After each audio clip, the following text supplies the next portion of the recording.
Hello students, इस video में हम nutrition in animals 7th class nutrition in animals के एनसीईआरटी के क्वेश्चंस डिस्कस करेंगे, जो आपकी चैप्टर की बैक एक्सरसाइज में दिए रहते हैं। वो क्वेश्चंस डिस्कस करेंगे। चलिए शुरू करते हैं। सबसे पहला क्वेश्चन है the main steps of nutrition in humans are. तो हम लोग न्यूट्रिशन कैसे ऑब्टेन करते हैं? सबसे पहले क्या करते हैं? खाना खाते हैं, ईट, जिसको बोलते हैं इंजेशन। राइट, आप लोगों को ये वर्ड पता होना चाहिए, INGESTION, इंजेशन। जब हम लोगों ने खाना खा लिया तो हमारा बॉडी, मेनली हमारा डाइजेस्टिव सिस्टम, जिसको एलिमेंट्री कैनल भी बोलते हैं, वो उसको पचाता है। तो दूसरी स्टेप हो गई डाइजेशन, DIGESTION, डाइजेशन। ठीक है, डाइजेशन एक बार हो गया, उसके बाद उस डाइजेस्टेड फूड को बॉडी में एब्जॉर्ब किया जाता है। और कौन एब्जॉर्ब करता है? आप लोगों को पता है, स्मॉल इंटेस्टाइन में मेजोरिटी एब्जॉर्प्शन होता है, मेजोरिटी एब्जॉर्प्शन। तो उसमें विली जो होता है एब्जॉर्ब करता है। तो डाइजेशन के बाद जो प्रोसेस आएगी वो आएगी उसमें से न्यूट्रिएंट्स एक्सट्रैक्ट करना, जिसको बोलते हैं एब्जॉर्प्शन।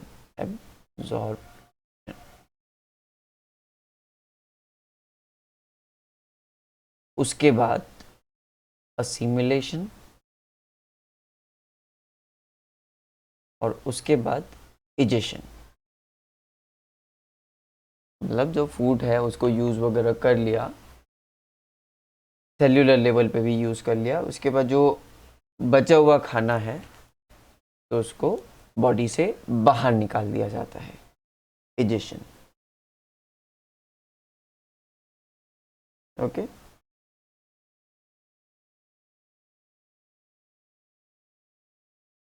अगला question, the large gland in human the largest gland in human body is.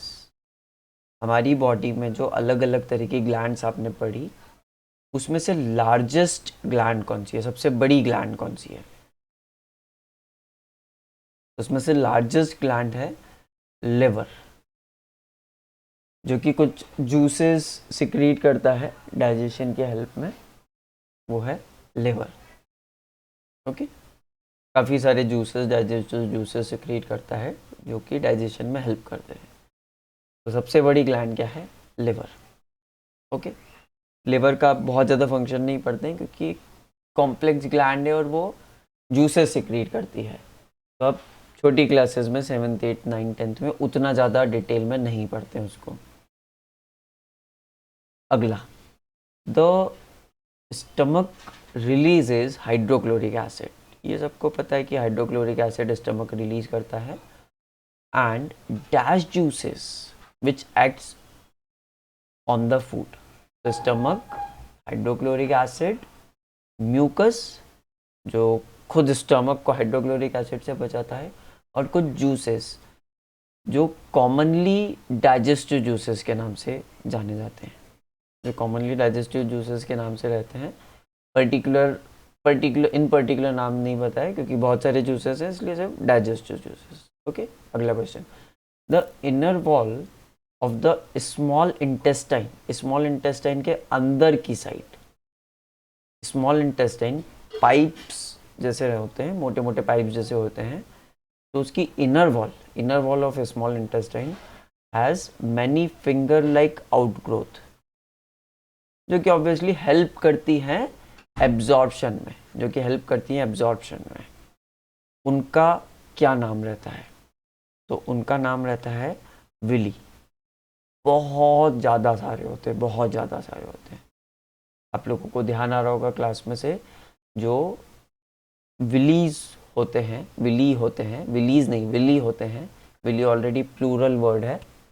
Villous singular word है, आप अपनी बुक में देखेंगे लिखा हुआ भी है। विली जो होते हैं वो बहुत सारे होते हैं, थाउजेंड्स की क्वांटिटी में होते हैं, बहुत छोटे साइज के होते हैं बट आउटग्रोथ होते हैं, जिससे सरफेस एरिया स्मॉल इंटेस्टाइन का बहुत ज़्यादा बढ़ जाता है और वही एब्जॉर्प्शन में हेल्प करता है। नेक्स्ट, अमीबा के बारे में। Amoeba digest its food in the, जो अमीबा है उसके अंदर एक वैक्यूल, एक खाली अलमारी, एक खाली जगह, एक खाली शेल्फ बोल सकते हो उसको, एक खाली जगह होती है जिसको बोलते हैं फूड वैक्यूल। फूड वैक्यूल में क्या होता है कि जैसे ही वो खाना लेता है वो जाके स्टोर हो जाता है। अब जो उसने खाना इंटेक किया, ज़रूरी नहीं है उसमें से सारे काम की चीज़ें हों, कुछ वेस्ट प्रोडक्ट्स भी हो सकते हैं, कुछ हार्मफुल प्रोडक्ट्स भी हो सकते हैं इसकी बॉडी में, इसलिए वो उसको फूड वैक्यूल में रखता है। फूड वैक्यूल में रखता है तो वहीं पे डाइजेशन हो जाता है, वहीं पे से उसका एब्जॉर्प्शन हो जाएगा और वहीं पे से उसका डाइजेशन हो जाएगा। ओके, अगला क्वेश्चन डिस्कस करते हैं। ट्रू फॉल्स है। Digestion of starch starts in the stomach. Starch का डाइजेशन, स्टार्च जो कि एक बहुत सिंपलर कंपोनेंट रहता है, सिंपलर पार्ट रहता है, उसका डाइजेशन स्टमक में होता है क्या? नहीं, बिल्कुल नहीं। स्टार्च इतना सिंपल होता है कि वो सलाइवा से ही डाइजेस्ट होना शुरू हो जाता है। सो दिस इज फॉल्स, क्योंकि स्टार्च का digestion begins in the mouth cavity itself, या उसको कहते हैं बकल कैविटी इटसेल्फ, क्योंकि सलाइवा से ही उसका डाइजेशन शुरू हो जाता है। आप लोगों को ध्यान होगा कि हम लोगों ने एक एक्टिविटी की थी, कुछ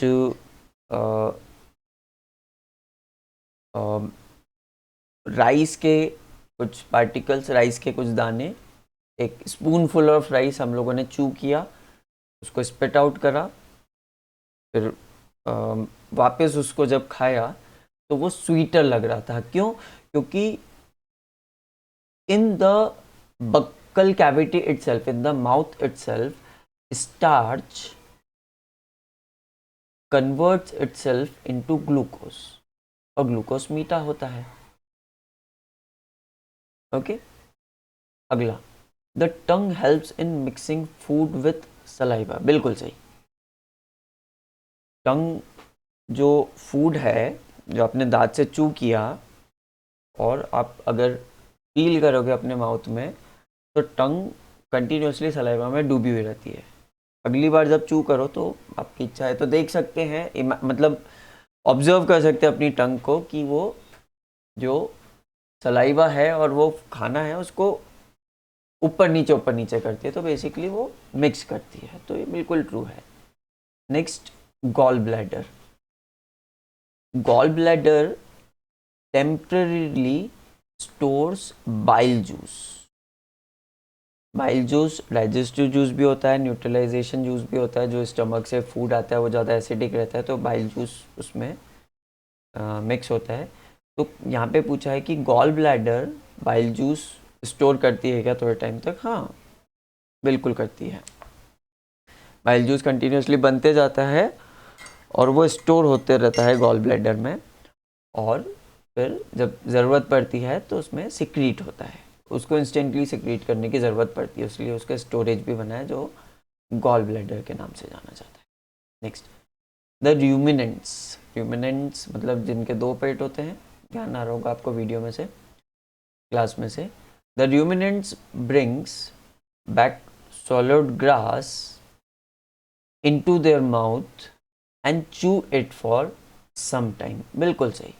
इनके दो पेट होते हैं, ऐसा इसलिए बोला जाता है क्योंकि ये जब खाना खाते हैं इनिशियली, जब बहुत सारा खाना खा के अपने र्यूमेन में स्टोर कर लेते हैं, और फिर जब इनके पास समय होता है तो वो उसको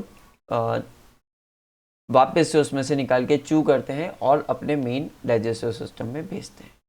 नेक्स्ट, सिलेक्ट करना है फर्स्ट पार्ट, ABC 1 2 3 4 में से सिलेक्ट करना है first part. Fat is completely digested in the. Fat कहाँ पे डाइजेस्ट होता है?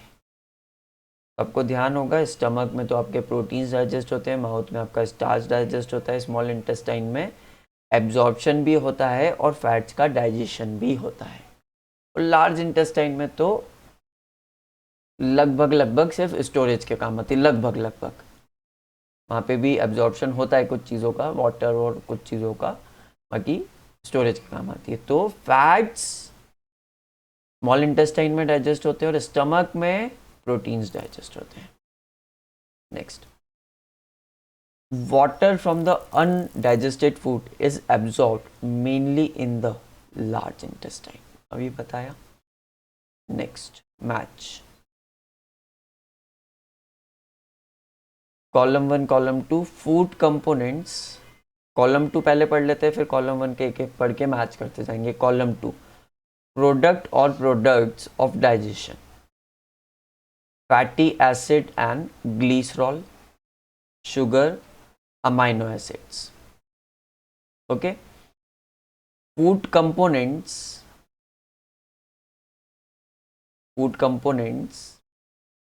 product of digestion, प्रोडक्ट और प्रोडक्ट्स ऑफ डाइजेशन, ये फूड के कंपोनेंट्स हैं। ऑब्वियसली कार्बोहाइड्रेट्स हमको किस से मिल सकते हैं इनमें से, तो ऑब्वियसली शुगर से मिल सकते हैं। ठीक है, प्रोटीन और अमाइनो एसिड्स रिलेटेड है। कैसे? प्रोटीन का सिंपलेस्ट पार्ट होता है अमाइनो एसिड्स। फैट और फैटी एसिड रिलेटेड है, fatty acid and glycerol. Fats का सिंपलर पार्ट होता है फैटी एसिड एंड ग्लिसरॉल। ठीक है, और कार्बोहाइड्रेट का सिंपलर पार्ट होता है शुगर।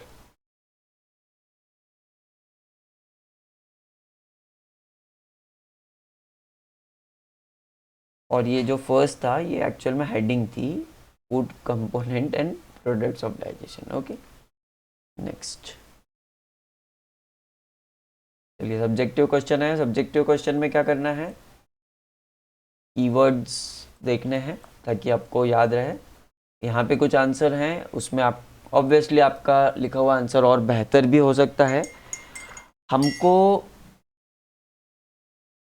सिंपल लैंग्वेज नहीं ढूंढ रहे, सिंपल लैंग्वेज समझने के लिए अच्छी होती है, बट जब आंसर प्रेजेंट करते हैं तो हम थोड़ी सी टेक्निकल, सिंपल में भी लिखेंगे तो कोई प्रॉब्लम नहीं, आप बिल्कुल सिंपल में भी लिख सकते हैं, बट अगर आप थोड़ी सी टेक्निकल और थोड़ी सी क्योंकि technical language generally concise form में काफ़ी कुछ समझा देती है, छोटे फॉर्म में काफ़ी कुछ समझा देती है, इसलिए ट्राई करेंगे लैंग्वेज को अपनी कंटिन्यूसली अपग्रेड करने का। मैं ये नहीं बोल रहा हूँ कि मेरे answers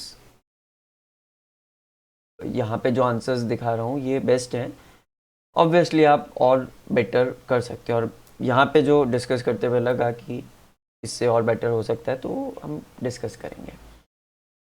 what is villi, what are the location and function. Location आपको ध्यान होगा small intestine, function is absorption of food. Villi होता क्या है, तो पहले उसका स्ट्रक्चर वगैरह समझा दो। Villi are small finger like projections located in the inner wall of small intestines. Villi increases the surface area of intestines for absorption of digested food. Each villus has a network of thin small blood vessels close to its surface. वो क्या हम कैसे करती है वो बता रहे हैं। The surface of the villus absorbs the digested food material. The absorbed substances are transported via blood vessels to different organs of the body.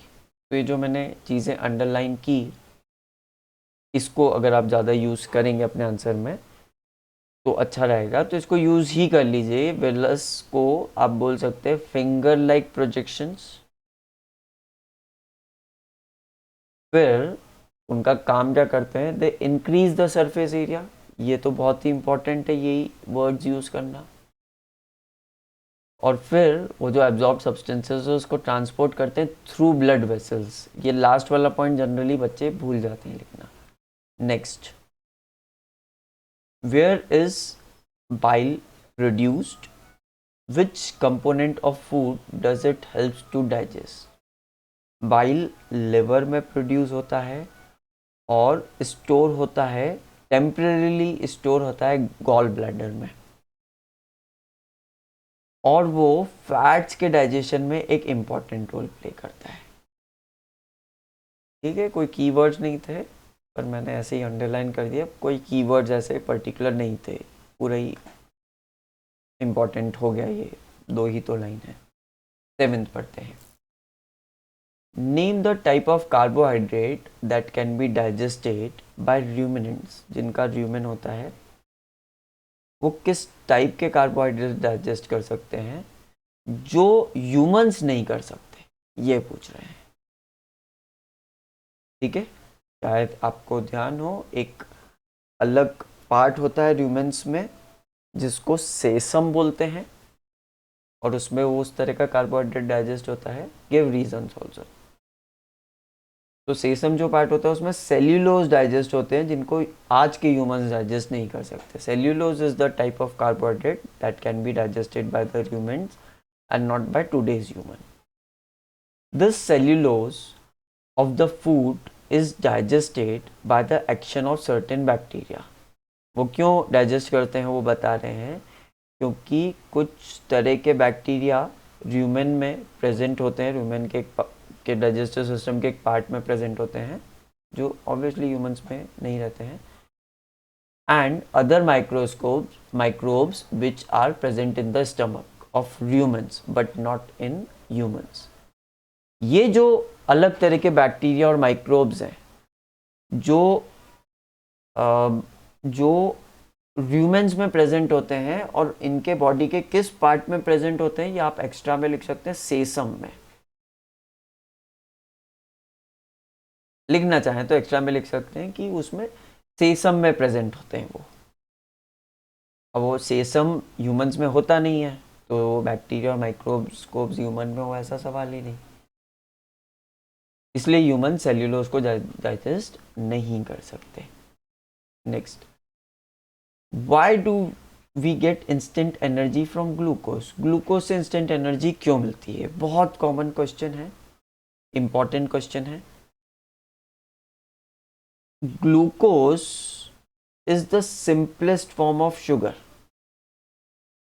Basically glucose आप समझ सकते हैं खाने का सिंपलेस्ट फॉर्म है।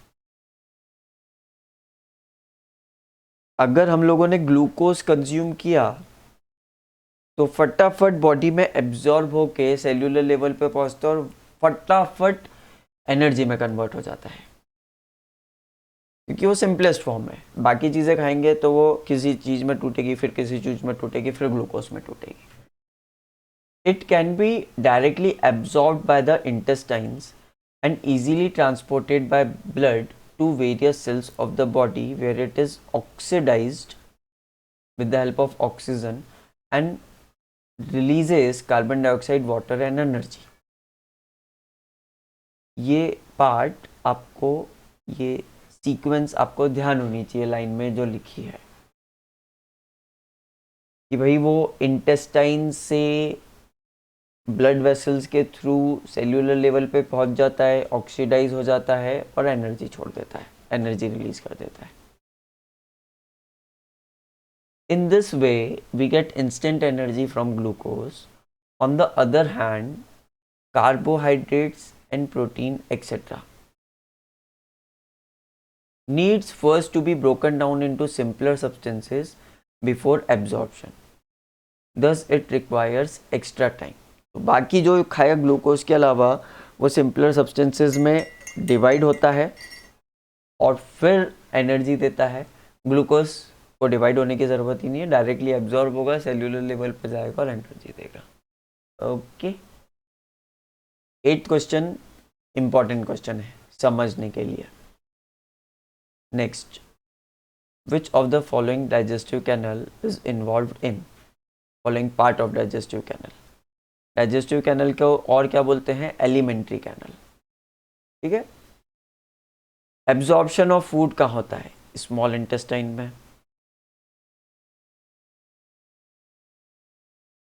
चूइंग ऑफ फूड कहाँ होता है? बकल कैविटी में।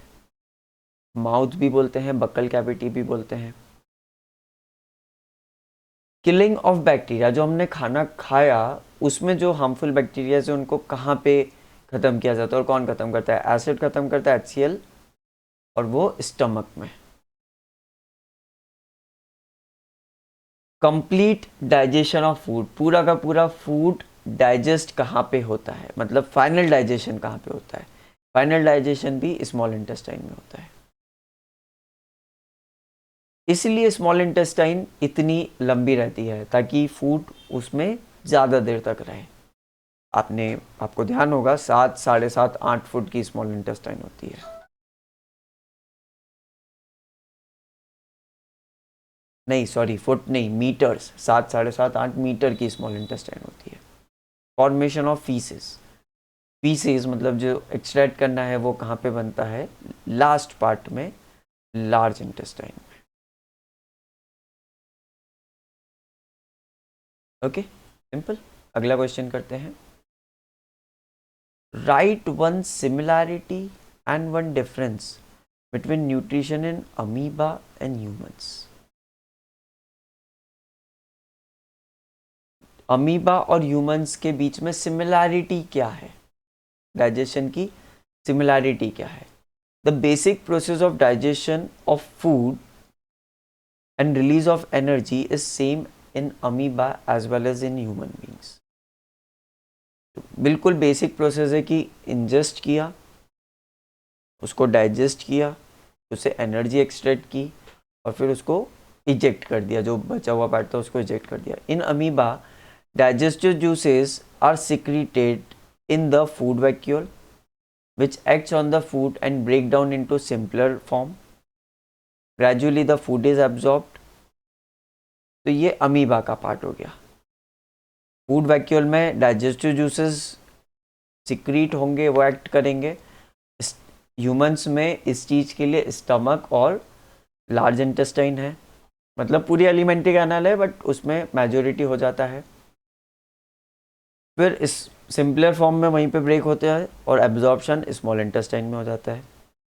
तो you in the same way in humans digestive juices are secreted by various organs, थोड़ा सा माउथ से, स्टमक, इंटेस्टाइन्स और फिर और बहुत सारे ऑर्गन से, लिवर है, पेनक्रियाज है, extra etcetera etcetera, acts on the food and break down into simpler substances which are then absorbed. तो इंजेशन, डाइजेशन, और डाइजेशन की प्रोसेस भी सेम है कि डाइजेस्टिव जूसेस ऐड करेंगे और उसमें से धीरे धीरे न्यूट्रिशन निकालते रहेंगे। फिर इजेशन, मतलब फूड को बाहर फेंक देता है, वो बचे हुए वेस्ट फूड को बाहर फेंक देता है। डिफरेंस क्या है? The process of digestion is simple in amoeba whereas it is comparatively a complex process in human beings. Amoeba में सिंपल क्यों है? फूड आएगा वैक्यूल में, वहीं पे डाइजेस्ट हो रहा है, न्यूट्रिशन एब्जॉर्ब हो गया, वेस्ट मटेरियल बाहर हो गया। ह्यूमंस में क्या होता है कि पहले मुंह में चबाओ, उसको सलाइवा के साथ मिक्स करो, वहाँ पे स्टार्च डाइजेस्ट होना शुरू होगा, ओइसोफेगस से स्टमक पे ले जाओ, पूरा सिस्टम है ना, आपको ध्यान होगा, स्टमक पे ले जाओ, स्टमक में 3-4 घंटे तक रहेगा, कुछ जूसेस सिक्रीट होंगे, प्रोटीन्स डाइजेस्ट होंगे, फिर स्मॉल इंटेस्टाइन में जाएगा, वहाँ पे उसको न्यूट्रलाइज करा जाएगा और फिर एक्सेट्रा एक्सेट्रा, बहुत लंबी प्रोसेस है, आपको पता ही है। तो डिफरेंस क्या हो गया कि अमीबा में सिंपल और ह्यूमन बींग्स में complex. Process of ingestion and egestion are also different in the two types of organism. Amoeba engulfs its food, मतलब वो फूड के चारों तरफ आ जाता है और फिर फूड को अंदर ले लेता है।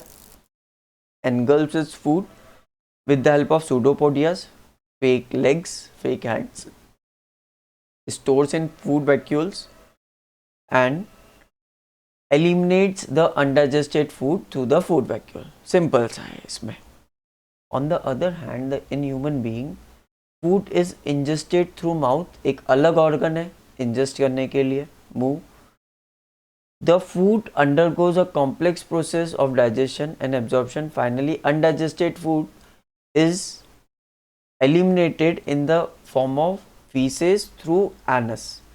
और वो पहले स्टोर होता है लार्ज इंटेस्टाइन में, फिर रेक्टम के थ्रू एनस से स्टोर होता है टाइम टू टाइम, जो भी आपकी बायोलॉजिकल क्लॉक रहती है उसके थ्रू, उसके हिसाब से. So this was the difference. Okay, difference, similarity और डिफरेंस पढ़ने के बाद एक बार पूरी प्रोसेस वापस पढ़ेंगे तो सिमिलैरिटी डिफरेंस खुद को क्लिक कर जाएंगे. नेक्स्ट, मैच करना है कॉलम ए कॉलम बी को.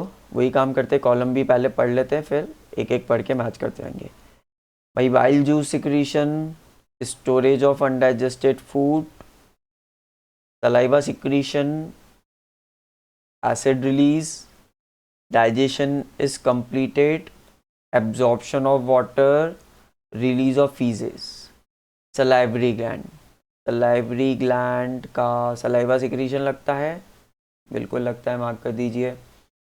स्टमक, स्टमक में एसिड रिलीज लग रहा है, हाँ स्टमक में एसिड रिलीज होता है, बिल्कुल लग रहा है, मार्क कर दीजिए. लिवर, लिवर क्या करता है, सबसे पहले ही आप पकड़ में आ गया, बाइल जूस सिक्रीट करता है लिवर, मार्क कर दीजिए. रैक्टम, रैक्टम क्या करता है, रिलीज ऑफ फीसेस करता है.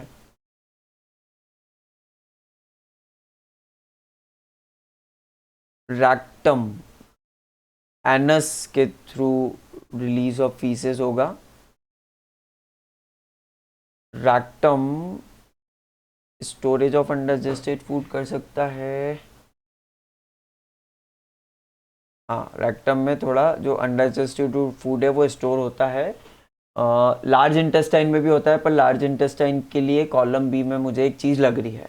तो चलिए रैक्टम को अभी छोड़ देते हैं, आगे चलते हैं. कंफ्यूज हो रहे हैं रिलीज ऑफ फीसेस और स्टोरेज ऑफ अनडाइजेस्टेड फूड, तो छोड़ देते हैं, अभी आगे चलते हैं, वापस आएंगे.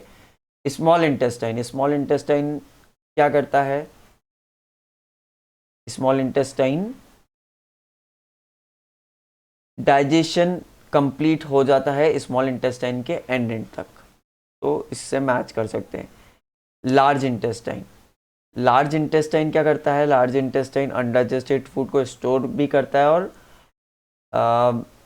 एब्जॉर्प्शन ऑफ वाटर भी करता है, but rectum absorption of water नहीं करता, और कोई एब्जॉर्प्शन ऑफ वाटर से रिलेटेड नहीं रहेगा, तो मैं इसको मैच करवा देता हूँ. रैक्टम को आप स्टोरेज ऑफ अनडाइजेस्टेड फूड से मैच कर सकते हैं. अब सेवेंथ रह गया, तो रिलीज ऑफ फीसेस कहाँ से होता है, रिलीज ऑफ फीसेस एनस से होता है. ये एक्स्ट्रा में आप चाहें तो लिख सकते हैं. रैक्टम की इस लास्ट की जो ओपनिंग रहती है उसको एनस बोलते हैं.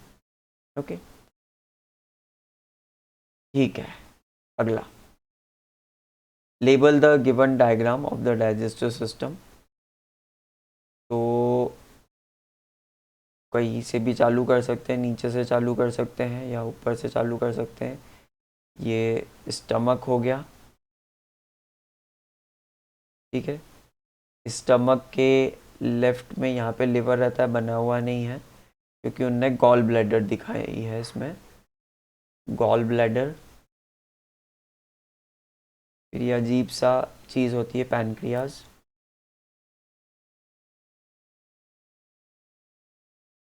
फिर obviously this is small intestine. ये जो बाउंड्री बना रही है, this is large intestine, this is rectum, और रैक्टम की ओपनिंग जो लास्ट पोर्शन है उसको एनस बोलते हैं. ठीक है, ये लेबलिंग हो गई, ये आपको आती ही होगी अच्छे से, पूरा चैप्टर पढ़ चुके हैं, बहुत सारे दूसरे क्वेश्चंस भी कर चुके हैं. Last, can we survive only on raw leafy vegetables और ग्रास? डिस्कस. क्या हम लोग सिर्फ लीफी वेजिटेबल्स या घास फूस पे ज़िंदा रह सकते हैं क्या? ये बायोलॉजी के हिसाब से आंसर पूछा है, बायोलॉजी के हिसाब से आंसर पूछा है, कोई अलग इंसान ऐसा हो जो बहुत समय से एक ही चीज़ खा रहा हो और ज़िंदा हो और इसी तरह की कुछ चीज़ हो, तो अलग पार्ट हो जाता है। ठीक है, ये प्योरली बायोलॉजी के हिसाब से आंसर पूछा है, आपको मैकेनिज्म के बेसिस पे बताना है। तो क्योंकि एक ही चीज़ बोली है उन्होंने और हमने स्टमक इतना सारा डाइजेस्टिव सिस्टम पढ़ा, अलग अलग जूसेस सिक्रीट होते हैं अलग अलग रिक्वायरमेंट्स के हिसाब से, तो इनका आंसर पढ़ते हैं उसके हिसाब से। Our body has different digestive glands which secrete digestive juices. सबसे पहले डिफरेंट डाइजेस्टिव ग्लैंड्स होती है, तो अलग अलग डाइजेस्टिव जूसेस सिक्रीट करती है to digest different components of food.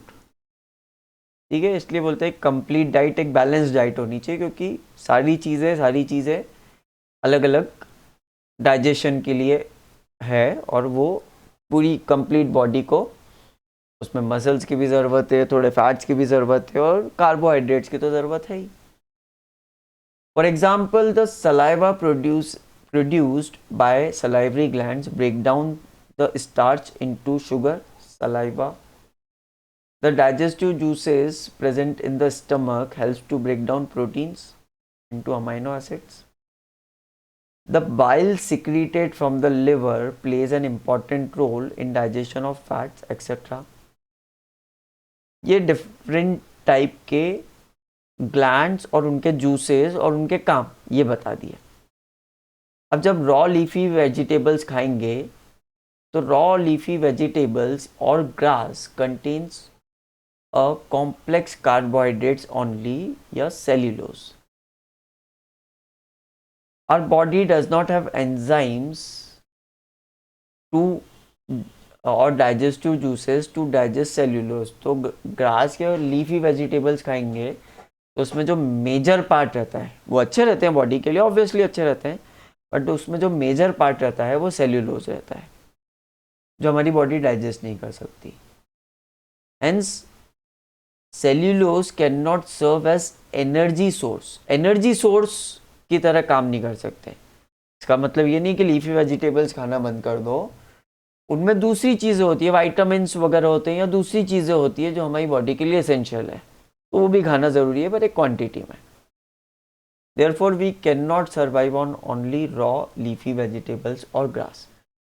क्यों बोला है? क्योंकि बॉडी के सबसे बेसिक रिक्वायरमेंट है एनर्जी। हमारी बॉडी से बेसिक रिक्वायरमेंट पे जिंदा नहीं रहती है। हमको अच्छी आंखें भी चाहिए, अच्छे कान भी चाहिए, अच्छा चमकदार चेहरा भी चाहिए, पूरी बॉडी अच्छी होनी चाहिए, पूरे ऑर्गन सारे ऑर्गन्स अच्छे होने चाहिए। तो ज़रूरी विटामिन, ज़रूरी मिनरल्स, ज़रूरी माइक्रोन्यूट्रिएंट्स भी चाहिए जो लीफी वेजिटेबल्स फ्रूट से मिलते हैं। बट एक बेसिक चीज़ चाहिए एनर्जी, जो कि हम लोग क्योंकि सेल्यूलोज से एक्सट्रैक्ट नहीं कर सकते हैं, तो जो सेल्यूलो रिच फूड है उससे हम ज़्यादा एनर्जी एक्सट्रैक्ट नहीं कर पाएंगे। तो ऐसा है कि लीफी वेजिटेबल पे जिंदा रहना बायोलॉजी के हिसाब से तो मुश्किल है। Okay, this was your NCERT section. Thank you.